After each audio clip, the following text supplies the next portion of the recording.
Welcome to Chillin' 101. We hope this video helps. You begin with safety and access. Power off the Acer and unplug it, then remove any removable battery. This prevents power flow. Once done, ground yourself or use an anti-static strap so you do not damage components. Next, flip the laptop and identify the service panel or bottom cover screws. Make sure to keep screws organized.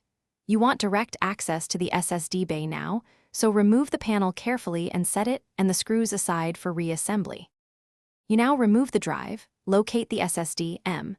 2 modules sit at an angle while 5 drives are in a caddy. Once identified, unscrew the retaining screw and while supporting the drive, pull the module out along the connector. You may need to lift it slightly. For a 5 SATA drive, remove the caddy screws, disconnect the SATA/power cable, and slide the drive free.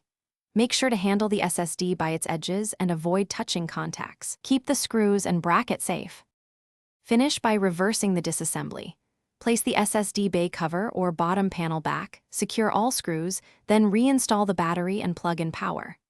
Once you boot, enter BIOS or your OS to confirm the drive is absent or that a replacement is detected. This verifies connection and settings. If the drive isn't recognized, power down, reseat the SSD or cable, and inspect the connector for debris. If problems persist, try another known good cable. Thanks for watching. Consider subscribing if we helped you.